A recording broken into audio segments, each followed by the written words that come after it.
कल अपन ने शिवरात्रि का पूजन करा कि नहीं करा? अरे बोलो तो जम के, करा ना सबने? शिवलिंग का निर्माण करा, पूजन करा। आप 365 दिन पार्थिव शिवलिंग का निर्माण करोगे, सावन महीने में पार्थिव शिवलिंग का निर्माण करोगे, पर जितनी बार भी आप पार्थिव शिवलिंग का निर्माण करोगे तो सूर्य अस्त होने से पहले पार्थिव शिवलिंग का विसर्जन आपको करना पड़ेगा। पर 12 महीने शिवरात्रि आती है। शिवरात्रि के समय पर, शिवरात्रि के दिन हम दिन में नहीं, रात में 1 पहर, 2 पहर, 3 पहर, 4 पहर में जितना मन बन जाए कि 1 पहर पूजन करूंगी मैं, 2 पहर करूंगी। कल अपन ने कितनी पहर की पूजन करी? जम के बोलो जरा। 1 पहर की पूजन करी।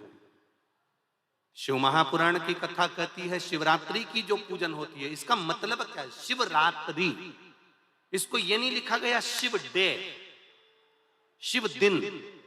इसको क्या कहा गया है? जम के बोलो जरा। शिवरात्रि। शिव महापुराण की विद्येश्वर संहिता में कुमार खंड के अंतर्गत स्कंद पुराण में जो वर्णन आता है कि 12 महीने शिवरात्रि आती है। जो रोज पूजन करने वाले हैं, रोज पार्थिव शिवलिंग का निर्माण करने वाले हैं, रोज सावन के महीने में शिवलिंग का निर्माण करते हैं, हजारों शिवलिंग बनाते हैं।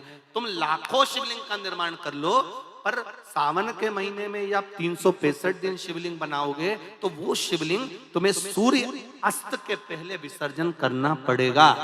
पर शिवरात्रि के दिन जो तुम शिवलिंग का पूजन कर रहे हो, वो रात्रि में अगर करते हो तो 1 पहर का करते हो तो 1 पहर की पूजन करने के बाद विसर्जन कर दो।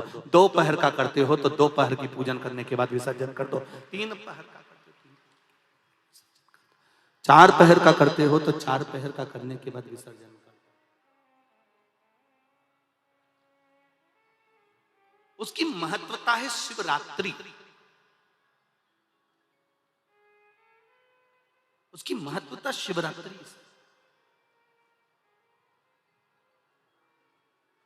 कई लोगों के मन में संशय जाग जाता है कि गुरुजी, सूर्य अस्त के बाद क्या हम शिवलिंग की पूजन कर सकते हैं, क्या विसर्जन कर सकते हैं? तो पहले तो अच्छे से समझ लो कि तुम सावन महीने की शिवरात्रि की पूजन कर रहे हो। रात्रि लगी हुई है उसमें कि रात्रि को ही होगी और रात्रि को ही विसर्जन होगा।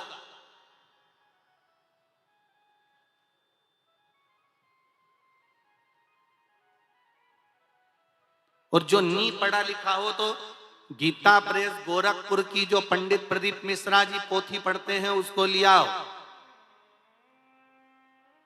उसका नंबर देखकर, और उसका स्मरण करना प्रारंभ करो कि हम 365 दिन अगर शिवलिंग का निर्माण करते हैं तो वो शिवलिंग का निर्माण हम दिन में कर दिन में विसर्जन कर सकते हैं। पर शिवरात्रि की पूजन करें तो रात्रि को भी शिवलिंग का निर्माण कर पार्थिव पूजन करने के बाद हम बाबा देव अधिदेव महादेव से रात भर, चाहे तो 1 पहर, चाहे तो 2 पहर, चाहे तो 3 पहर, चाहे तो 4 पहर, कैसा भी पूजन कर सकते हैं, किसी भी रूप में।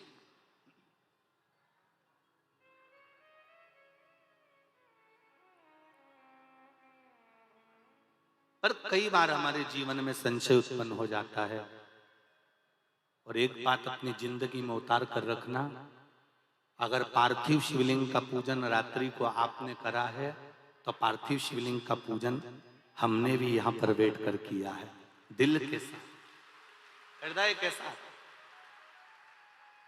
डॉक्टर दवाई देता है तो पेशेंट को देता है, एक दवाई काम नहीं कर सकती तो दूसरी देता है, दूसरी काम नहीं कर सकती तो तीसरी देता है।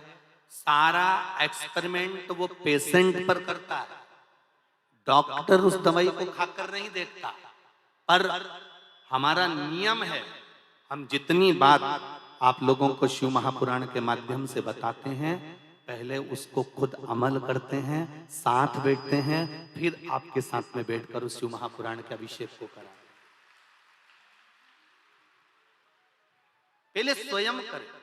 एक पत्र आया है, देखिए।